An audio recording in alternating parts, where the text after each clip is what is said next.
As you look around Slovenia, like one of the things that Slovenia prides itself on is just its beauty and its cleanliness. And so you come here and on the surface, it's sort of fairly close to paradise. God's created just a lot of beauty here.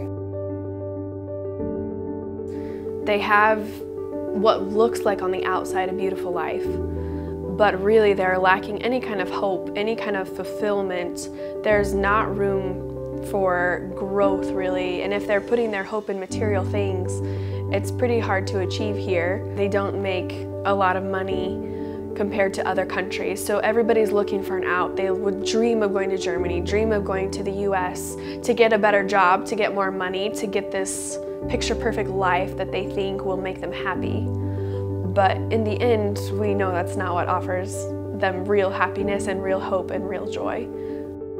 So the spiritual climate is pretty much just like all the rest of Europe. It's a postmodern country that has very strong Catholic roots in it, but you will find mostly just nominal Catholic believers, and so the spiritual reality is just that people here don't know the true Jesus. It's definitely been difficult. I think people that are in our church and our community, they're the first ones in their family who really have faith. And so they're really figuring out a lot on their own, and they're really constantly navigating how that should look like. But that's what we're here for, to try to guide them and show them that maybe there's a new way to think about some of these things. There's always challenges that happen. The reality too is that missions is just also really difficult, and it has a lot of ups and downs.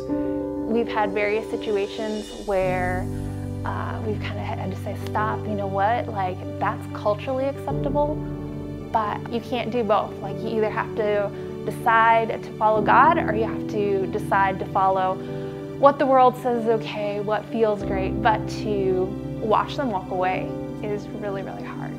Church is the people, and as people we're all broken and messy, and relationships are broken and messy and not perfect. So I would say the relationship side of planting a church is the absolute hardest, because as someone in missions, as any missionary, why do we go? We go because we care about people. As much as there's a lot of difficult things, and sometimes you wonder, you just feel like you're going backwards in certain things in ministry, there's a lot of things that we've been able to celebrate in our time, and a lot of it really is baptisms have been always an exciting thing. Another thing that's just really exciting is this last February we celebrated 5 years.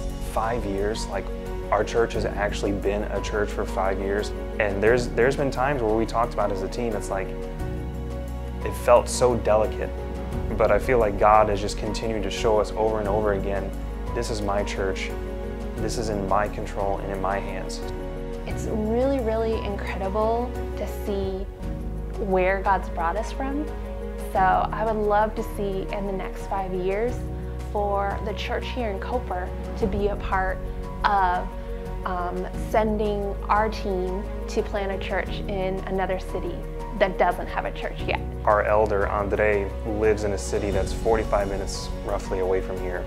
And he's talked about many times how he has a huge desire for his own city to see a church planted there as well. Let's bring that same joy, peace, love, and truth to a city that desperately needs it.